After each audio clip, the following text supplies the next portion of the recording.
this is gonna be 5 advices for how to play neutral game in Melee. Like, it's so many more things that is important, but these 5 are very, very crucial.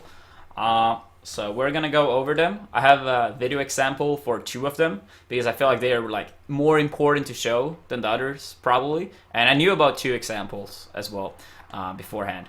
And one of the most important advices when it comes to neutral game in Melee is oh wait, yeah, we can do that. We can do that. So one of the most important advices in Melee is overshooting and undershooting. Knowing the differences. Yeah, and like what it actually means. yeah, like if I got $1 every time I saw a random fox do a short hop nair attacking their opponent where they currently are, if I got $1 every time that happened, Bill Gates, you're fucking done. That's all I'm gonna say. That's all I'm gonna say. So over and undershooting is really, really important. When people attack where their opponents currently are, by the time you reach their location, they will be able to like be on a different spot and you get dash dance grabbed. Like when you attack someone at the current location, they dash away, you get grabbed or dash attacked or whatever. But dash dance grab is like one of the most common things. You get punished for it. Yes, you do get punished for it pretty heavily. So I'm gonna take this example of me versus PPMD. It kind of shows what I'm talking about here. So did you guys see that? We're actually gonna take that in slow motion. So here, like the first time, he dashes away. I catch him with down tilt. But it's especially the second time here that's really important. And PP has one of the best dash dance game in Melee history. Arguably the best one. Look at this one. Look at this one. PP dash. Now he's dashing away. I super overshoot with a dash attack. And I still barely clip him. If I attacked him right away and was not overshooting at all, then PP would have grabbed me. Or whatever he wanted. Yeah. So you can see here. Like the average fox would have dash attacked right here. They would have attacked here. PP's close, right? You just attacked right away. And then PP would have dashed away and got a punish. But since I keep running a few extra steps, my dash attack clip him. So you want to overshoot when you predict your opponent is going to dash away. Undershooting can be pretty good if... like it can be pretty good to beat... How are you gonna say? Like, I, for example, like if I think a fox is gonna jump in with an air, if I like pull back my aerial, then either my aerial will win or trade. That's kind of how it works in Melee. Like if you pull back, you have a bigger chance of beating your opponent's hitbox, pretty much. But yeah, overshooting is normally more important to pay attention to, especially for new players. So that's a pretty good example. You can see this so often. Overshooting, you can see it when people dash away. Fox running with Shine. People dash away. People go for like boost grab with Cheek. It's plenty of examples. So that's a very important one. A second one that is still very underrated, even at top level. I would say none is the best in the world at this specific technique. And that's using crouch cancel. And here we're going to have it. I'm going to take that in slow motion as well.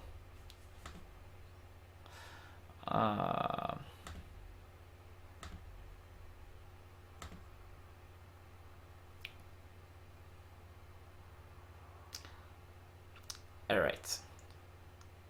So here it comes.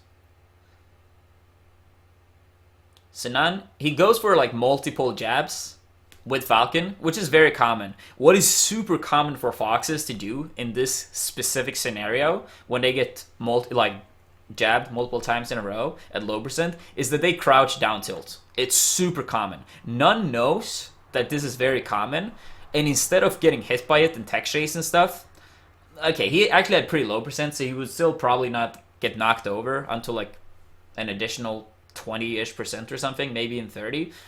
But anyway, None goes for the crouch and can dash up grab. Some people might be like, oh, why didn't he shield? But you can't like you can't run directly from shield. Then you have to wave dash, and that takes a lot of extra time.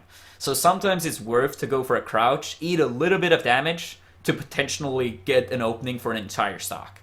So crouching is really important in usual games sometimes. Nani's used this against me as well.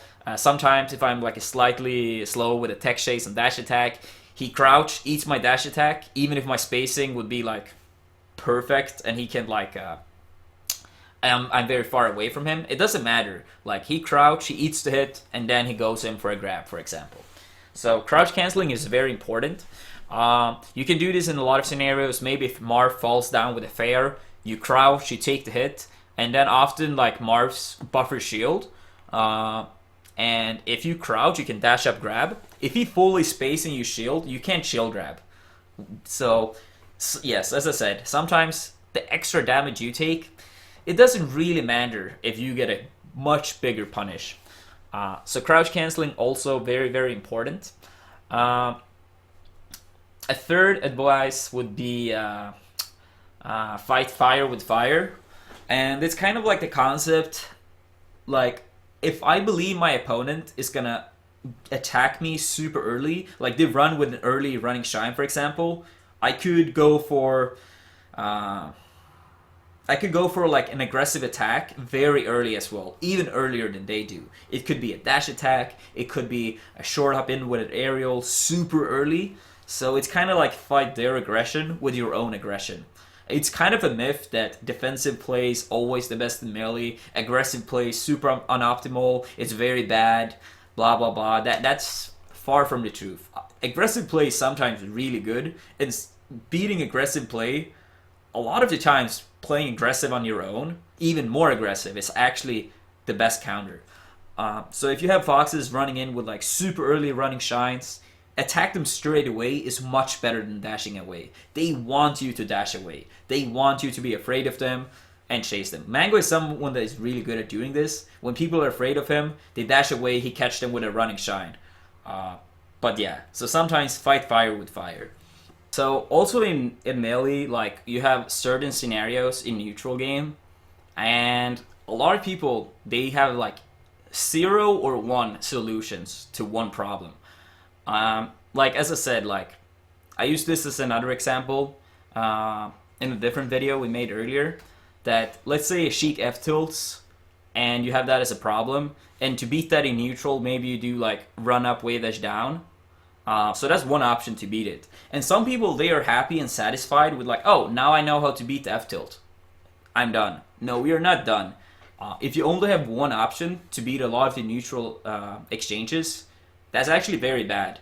Because if you have like, let's say 3 or 4 or even 5 different ways to beat one option, even if I am as a Sheik player, like let's say I know that you are gonna try to like bait out my F tilt and punish me.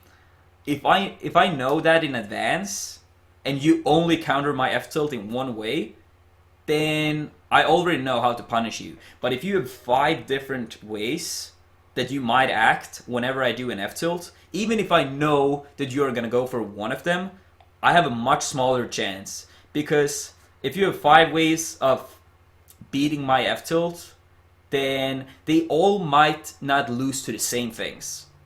So it's really important to have multiple ways of getting around like one specific neutral exchange. And that's one thing that makes Fox and Falco so good, because they have so many different tools in neutral game that it's much harder to read them, because they have so many different ways to mix it up.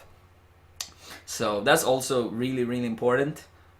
Don't only get satisfied with one solution to one problem in neutral. It's most of the time you can beat it in like a shit ton of ways, and every single way also requires different solutions. So if you do the wave dash down with Fox, I can dash up grab or dash attack with Sheik. But if you do a full hop drill, now my grab or dash attack is not going to win. Then I need to act accordingly to the full hop down air. So more different mix-ups means that it's much harder for your opponent to read you properly and act accordingly. sometimes in melee, if you have let's say you have an identical situation in neutral, and the only difference, so yes, I know it's not identical but close to it. You the only difference is percentage. Let's say you are a Sheik and you fight against a Fox, and the Fox have 50%. So if you land a dash attack on Fox at 50%, assuming he does not crouch, you make him pop up, right? He flies up in the air and you can combo him. So if you have a read that your dash attack is gonna land above a certain percent, it's a good option. But if you dash attack Fox or F tilt Fox at like let's say 0, it does not matter if you have a read on him if you use the wrong move at the wrong percentage. If you dash attack Fox or Falco or any character for that matter at 0, you're not going to get any punish and they can punish you back. So if you use the wrong move when the opponent have a certain percentage, you are going to get punished even if you won the neutral exchange. So that's also really important. It's even more important with some characters like Sheik, for example, since she doesn't really have much to like handle characters at 0%. It's one of her major weaknesses as a character. Like, let's say Peach, for example. It's actually something Peach is really good at. Her fair, her dash attack, they both knock over at 0%, assuming your opponent do not crouch the fair. But Sheik doesn't really have that. She pretty much only has grab in that scenario. So it's really important to use the right moves at the right percentages. So let's say that you wave dash back F tilt to beat a Fox short up nair. It might be good above like 27 or whenever Sheik's F tilt knocks Fox over. But if you go for wave dash back F tilt when Fox is at 0, it doesn't even matter if you land to F tilt because you're not going to get a knockdown and then Fox can punish you. Yeah, because what's gonna happen at that scenario specifically is that Fox gonna get out of hit stun faster, like before Sheik. Like it's not still like she won't get out from the F tilt animation before Fox getting out of his hitbox, like hit stun. I mean. Yeah. So then he's gonna punish you with a grab or something. So even though it's attempting to do like a down smash or something to just get the hit, it's once again with the crouch part, like it's more worth to like take one hit and then going to get the punish. Yeah. So yeah, it's kind of it's overlapping with the crouch cancel thing a little bit, that it doesn't matter to get like one hit. Like if your opponent hits you once, that opens up for like a huge combo for you. So yeah, like that's the 5 advices we're gonna have for the neutral game. So like over and undershooting, crouch cancel, not using the wrong moves at the wrong percentages, fight fire with fire, and as many mix-ups as possible for each said scenario. If you do these 5 things, your neutral game is gonna be improved tremendously. Yeah. So we can make a small summarize about this. The overshooting is that you are going to make a move, not from where your opponent are at that time, but like where he's gonna be at 1.5 to 2 seconds, where you're going even further, where you were about to hit them. And undershooting would be it's like when you pull back with your aerial. It would probably be like the opposite of the overshooting part. It's basically the opposite. So like you're not gonna fall victim as easily for like dash dance grab because the spacing changes. If your opponent attacks you like in the Fox Ditto with the same move, if they short up nair you and you pull back with the nair, then either you're gonna trade or win since you are retreating with your move. It's a weird thing with like how hitboxes works in melee. So yeah, that's the undershooting part.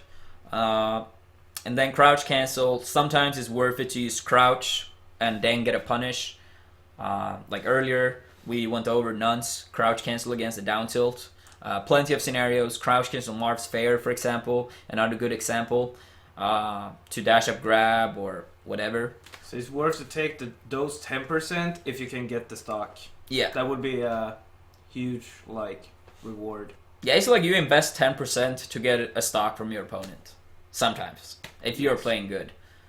And then, yeah, as we said, multiple different mix-ups for each single scenario, because even if I, as the person, know that you are looking for one of my moves, if you have multiple ways to play around it, I also need to predict that. So that's really important as well. So if you know like how to play around F tilts, do not get satisfied with one solution to one problem. Add multiple different ones, since your opponent will have to add multiple different responses to you. And then also, as we said, certain moves is very bad at low percent. They can also actually be very bad at high percent. Like, we use Sheik's dash attack as an example. If your opponent has like 150, dash attack is not going to lead into like fair, for example. So is it really worth going for a dash attack that leads to nothing if your opponent might get a much bigger reward? So some moves is really good at certain percentage, but not so good at other percentages. Yes. So you gotta keep track on what you're gonna do at certain percent on the stage, where they are, and so forth. And then the last part was fire with fire. Yeah, so if your opponent is attacking you, like with early attacks, attacking them even earlier is really good. So as a Peach player, for example, if you lose to like running shines, attack with the early dash attack can be really good. Even more so when people don't use JC Shine, because when you dash up with Fox, you can't crouch Shine right away. And JC Shine is something not a lot of people are using. So if Fox dash towards you and he can't JC Shine, then your dash attack is like even more easily gonna win this. So fight fire with fire. It's plenty of examples, but that's a pretty good one.